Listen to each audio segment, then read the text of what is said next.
All right, time for chapter 7. Chapter 7, Metron Ariston. Meg bent over Mr. Jenkins. She did not realize that Blajeni was there until she heard his voice.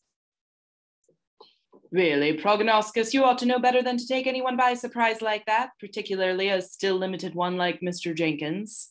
He stood between the cherubim and Meg, almost as tall as the school building, half amused, half angry. Prognoscus fluttered several wings in a half-hearted apology. I was very relieved. Quite. Will this Mr. Jenkins ever be anything but a limited one?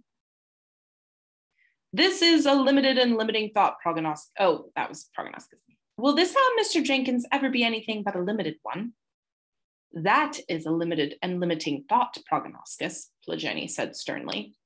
I am surprised. Now the cherubim was truly abashed. He closed his eyes and covered them with his wings, keeping only 3 open, one each to gaze at Blajeni, Meg, and the prone Mr. Jenkins. Blajeni turned to Meg. My child, I am very pleased with you. Meg blushed. Shouldn't we do something about Mr. Jenkins?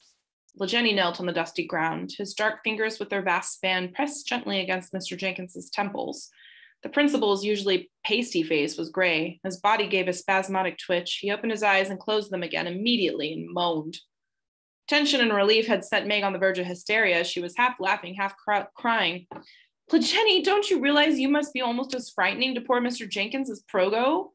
She too dropped to her knees beside the principal. Mr. Jenkins, I'm here. Meg. I know you don't like me, but at least I'm familiar. Open your eyes. It's all right. Really it is. Slowly, cautiously, he opened his eyes. I must have an appointment with a psychiatrist immediately. Meg spoke soothingly as to a very small child. You aren't hallucinating, Mr. Jenkins. Honestly, you aren't. It's all right. They're friends, Blajeni and Progo, and they're real. Mr. Jenkins closed his eyes and opened them again, focused on Meg. Blajeni is a teacher, Mr. Jenkins, and Progo is he's a cherubim. She could hardly blame Mr. Jenkins for looking incredulous. His voice was thin.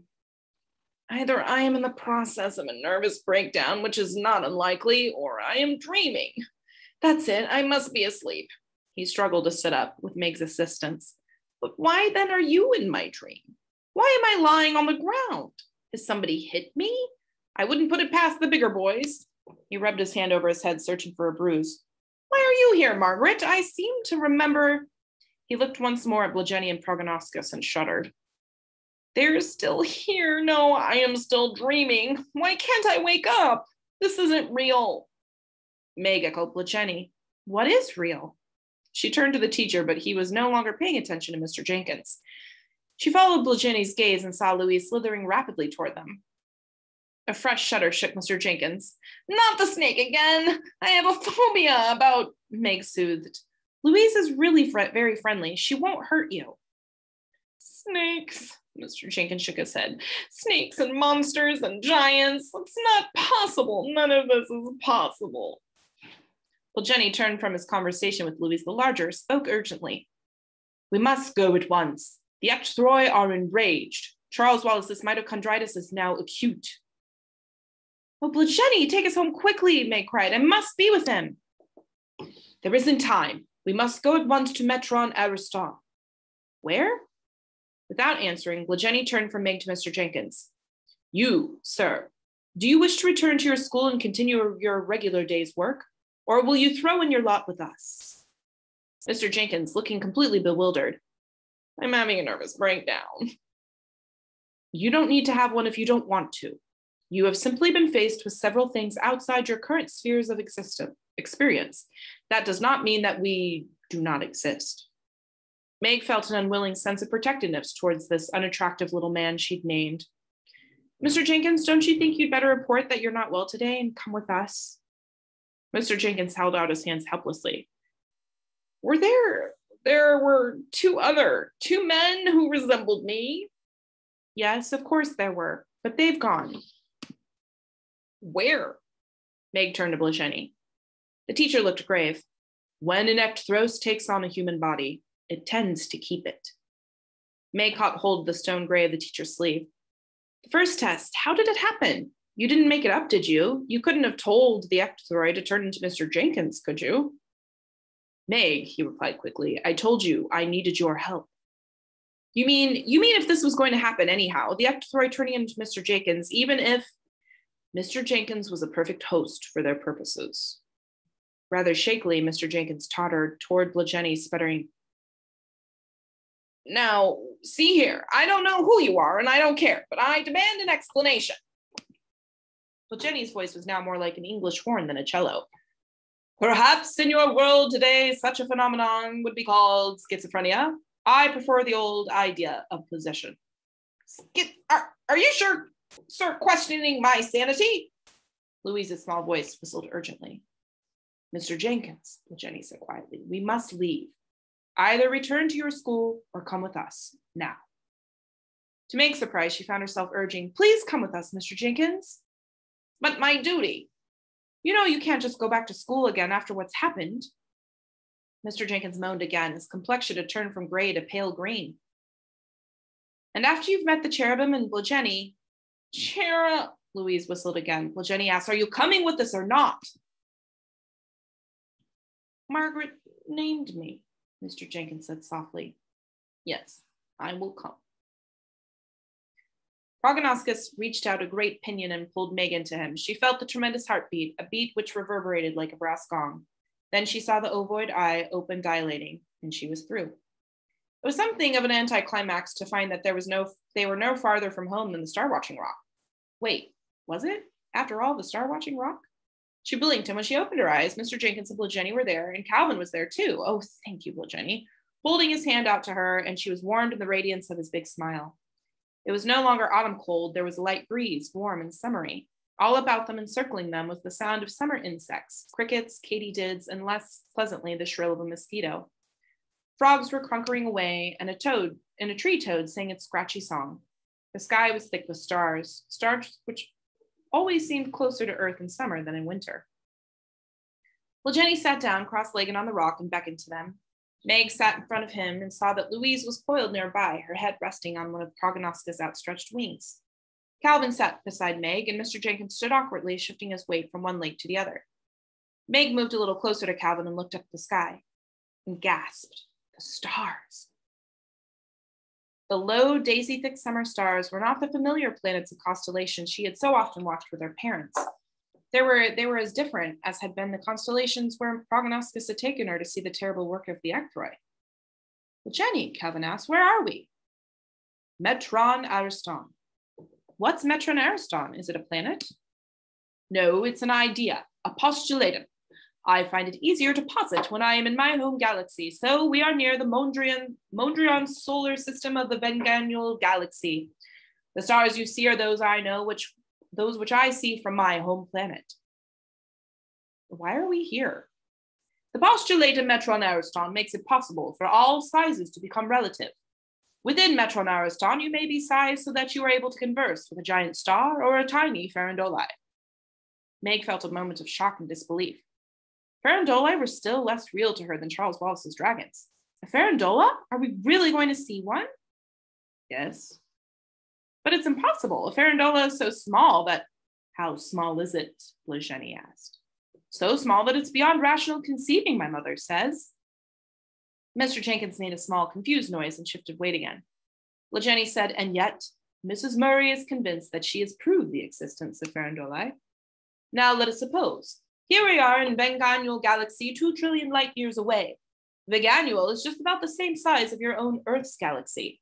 How long does it take the Milky Way to rotate once around? As no one else spoke, Meg answered, 200 billion years clockwise. So that gives us a general idea of the size of your galaxy, doesn't it? Very general, Calvin said. Our minds can't comprehend anything that huge, that macrocosmic. Don't try to comprehend with your mind. Your minds are very limited. Use your intuition. Think of the size of your galaxy. Now think of your sun. It's a star, and it is a great deal smaller than the entire galaxy, isn't it? Of course. Think of yourselves now in comparison with the size of your sun. Think how much smaller you are. Have you done that? Sort of, Meg said. Now think of a mitochondria. Think of the mitochondria which live in the cells of all living things and how much smaller a mitochondrion is than you. Mr. Jenkins said to himself, I thought Charles Wallace was making them up to show them off. Well, Jenny continued, now consider that a farandole is as much smaller than a mitochondrion as a mitochondrion is smaller than you are. This time, Calvin said, the problem is that our minds can't comprehend anything that microcosmic. Well, Jenny said, another way of putting it is, it would be to say that a farandole is as much smaller than you are as your galaxy is larger than you are. Calvin whistled. So then to a farandole, any one of us would be as big as a galaxy? More or less, you are a galaxy for your farandole. Then how can we possibly meet one? Well, Jenny's voice was patient. I have just told you that in Metron Ariston, we can almost do anything. We can almost do away with variations in size, which are in reality quite unimportant. He turned his head and looked in the direction of the great glacial rocks. The rocks, Meg asked, are they really there? Nothing is anywhere in Metron Ariston, Jenny said. I'm trying to make things as easy for you as I can by giving you a familiar visual setting. You must try to understand things not only with your little human minds, which are not a great deal of use in the problems which confront us. At last, Mr. Jenkins sat, crouching uncomfortably on the rock. With what can I understand then? I don't have very much intuition. You must understand with your hearts, with the whole of yourselves, not just a fragment. Mr. Jenkins groaned. I am too old to be educable. You can't teach an old dog new tricks. I have lived beyond my time. Meg cried, oh, no, you haven't, Mr. Jenkins. You're just beginning. Mr. Jenkins shook his head in a mournful negation. Maybe it would have been better if you'd never named me. Why did I ever have to see you this way? Or your little brother? Or that frightful beast? Prognoscus made what seemed like a minor volcanic upheaval. Mr. Jenkins stiffened a little, though he could hardly become paler. Are there any more like you? There are a goodly number of cherubim, Prognoscus replied, but none exactly alike. That's it, Mr. Jenkins said. That's precisely it. Absent-mindedly, he brushed at the dandruff and lint on the shoulders of his dark suit. Well, Jenny listened carefully, bowed his great head courteously. Precisely what, Mr. Jenkins? Nobody should be exactly like anybody else. Is anybody? Those imitation Mr. Jenkinses. To see myself doubled and trebled, there's nothing left to hold on to. Impulsively, Meg got up and ran to the principal. But they aren't like you, Mr. Jenkins. Nobody is. You are unique. I named you, didn't I? Mr. Jenkins's eyes looked blurred and bewildered through the lenses of his spectacles. Yes, you did. And I suppose that's why I'm here, wherever here is. He turned to Blageni. Those other Mr. Jenkins, you called them ecthroi? Yes. The ecthroi are those who hate, those who would keep you from being named, who would unname you.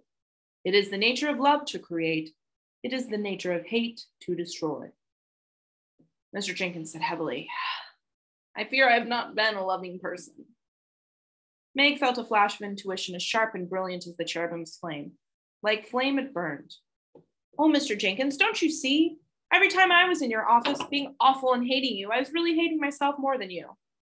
Mother was right. She told me that you underestimate yourself. Mr. Jenkins responded in a strange voice that she'd never heard from him before, completely unlike his usual nasal, shrill asperity. We both do, don't we, Margaret? When I thought your parents were looking down at me, I was really looking down on myself.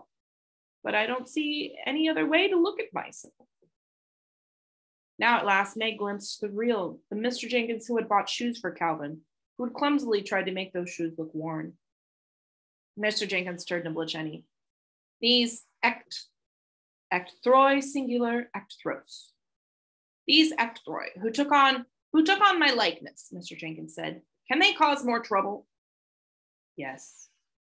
They would harm Charles Wallace. They would extinguish him, the cherubim said. Meg reached out in longing and fear toward her brother. We shouldn't have left him, she started, then closed her mouth. She felt the cherubim moving gently within her, helping her, giving her little shoves of thought. And then she seemed to be with Charles Wallace, not in actuality, not in person, but in her heart. In her heart's sight, she saw their mother carrying him up the stairs, Charles limp in his mother's arms, legs dangling.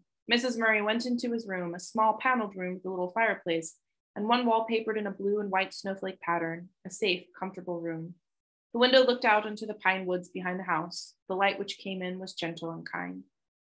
Mrs. Murray laid Charles Wallace down on his bed and began to undress him. The child barely had the strength to help her. He made an effort to smile and said, "I'll be better soon. Meg will be home from school in a couple of hours," the mother said. "She'll be right up to see you, and Dr. Louise is on her way." "Meg isn't in school." Speaking was almost too great an effort. Mrs. Murray did not contradict him, as perhaps she might have normally, but helped him into his pajamas. "I'm cold, Mother." She pulled the covers up over him. "I'll get another blanket." The sound of feet pounding on the stairs, and the twins burst in. "What's this? What's the matter? Is Charles sick?" Mrs. Murray answered quietly. "He's not feeling very well." "Bad enough to go to bed? Did we have trouble in school again?" "School was fine. He took Louise and she made a great hit, evidently." "Our Louise? Louise the larger?"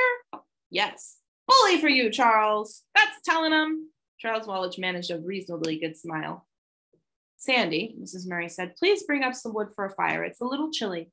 Denny's, if you please go to the cedar closet and get another blanket." "Okay, sure, right away." "And Meg will read to you or something when she gets home, Charles." Meg thought she heard Charles Wallace saying once again that Meg was not in school, but it was as though a mist swept over the vivid scene, and Charles Wallace's room was gone, and Meg was standing pressed close against the cherubim who had one wing strongly about her. Well, Jenny said, "Now, my children, we must have a lesson. Let us make believe that it is daytime. You can, you know. Believing takes practice, but neither you, Calvin, nor you, Meg, is old enough to have forgotten completely how to do it. You must make believe for yourselves and for Mr. Jenkins. This may seem a trivial task in view of the gravity of the circumstances, but it is practice for what is to come. Now, make believe. Turn night to day." The cherubim withdrew his wing, and Meg put her hand in Jenny's. Her own hand was very small in comparison, as small as it had been when she was younger than Charles Wallace and had held her father's hand in complete love and trust. She looked up at Jenny's grave black face, looked into the strange amber eyes, which sometimes seemed to hold the cold light of the moon, and which now glowed with the warmth of the sun. Color flooded the image sky of Metron Ariston, a vast arching blue canopy, cloudless and shimmering with warmth. About the rock, the green grasses of summer rippled in the breeze.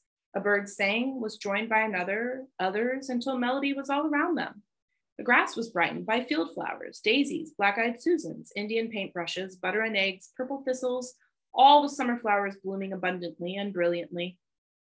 Colors blazed more brightly than normal.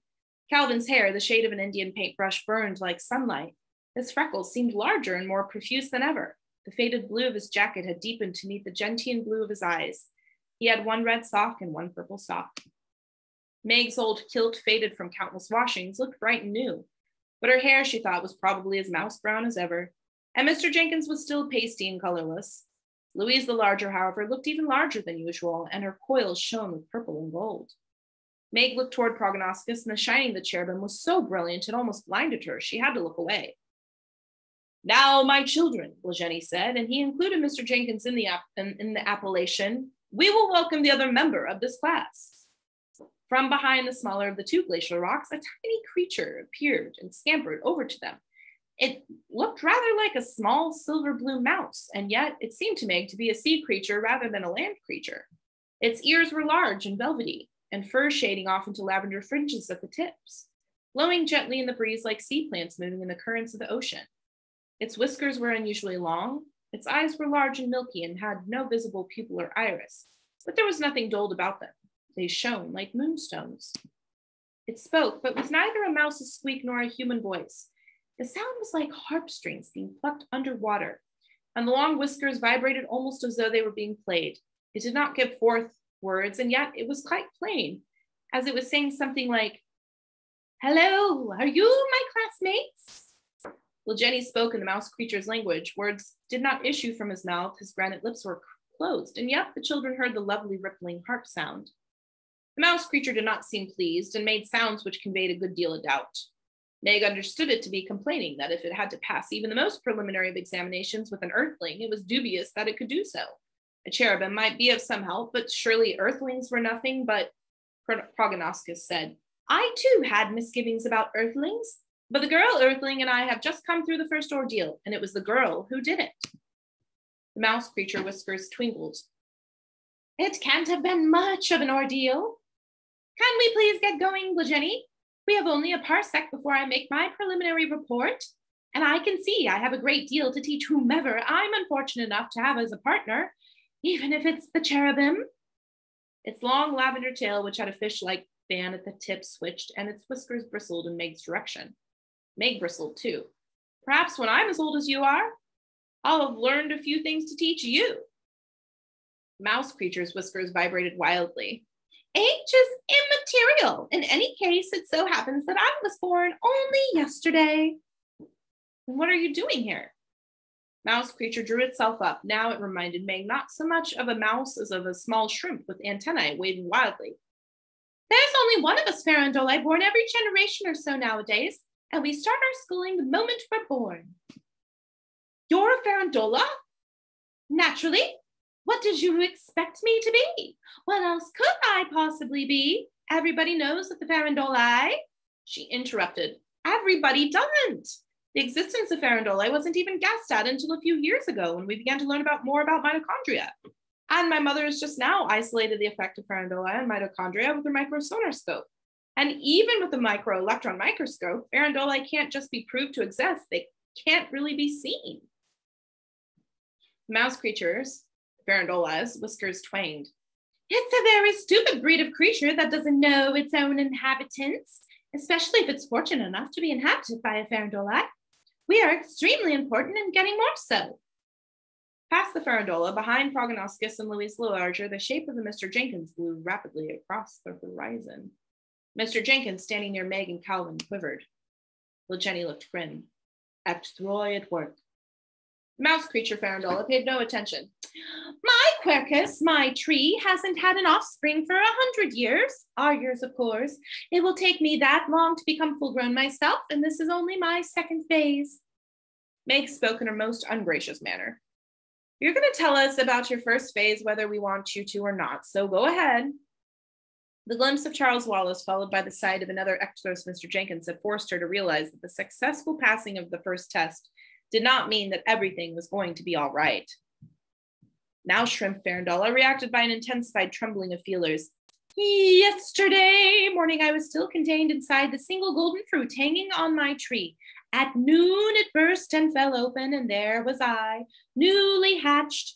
In my tadpole stage I was delivered to Metron Ariston and transmogrified, and here I am. My name is Sporos, by the way, and I do not like your thinking names like mouse creature and shrimp thing at me. Sporos. When I finish this phase of my education, if I finish, with one of you for a partner, I will root myself and deepen. After an eon, I'll send up a small green shoot out of my kelp bed and start growing into an aqueous, deciduous, sporid, reproducing fruit-bearing coniferous Farandola. Calvin looked horrified. You're mad. I've studied biology. You're not possible. Neither are you, Sporos replied indignantly. Nothing important is. Jenny, is it my misfortune to be paired with one of these earthlings? Louise the Larger lifted her head out of her coils and looked at Sporos. Her heavy lids met and closed. Jenny said, You are hardly making yourself popular, Sporos.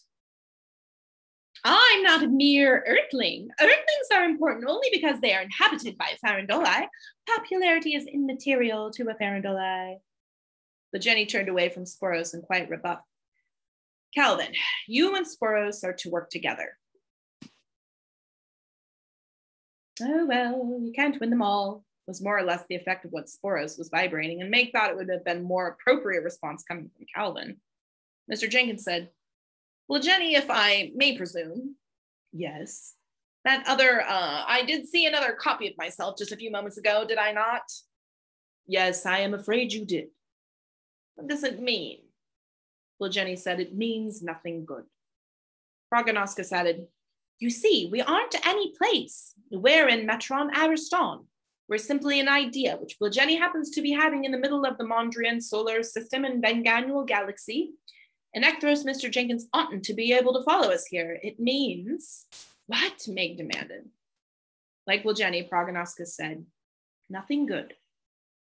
Sporos twinkled his whiskers. Need we stand around chittering? When are we going? Very soon. Where? Meg demanded. She felt prickles of foreboding. To a far place, Meg. But mother and father, Charles Wallace, the twins, we can't just go out this way with Charles Wallace so ill, and that is why we are going, Meg, Blageni said. Sporos rippled his undulating notes, and Meg translated something like, can't you just call home or just reach out and talk to each other when you want to? And then a horrified, oh my goodness, I don't see how anybody as ignorant as you, 3 Earthlings, seem to be can possibly manage. Do you mean on your Earth host you never communicate with each other and with other planets? You mean your planet revolves around, all about isolated in space? Aren't you terribly lonely? Isn't he or she your planet? Aren't you lonely? Maybe we are a little, Calvin conceded, but it's a beautiful planet. That, Sporos said, as it may be, since I was only born yesterday and came right into Metron Ariston and to Blageni, I don't know the planets except the ones in the Mondrian solar system, and they talk back and forth all the time. They chatter too much if you ask me. We didn't, Meg tried to interrupt, but Sporos twinkled on. I do hope I wasn't born in some dreadful mitochondrion which lives in some horrible isolated human host on a lonely planet like yours. You are all from the same planet? I thought so.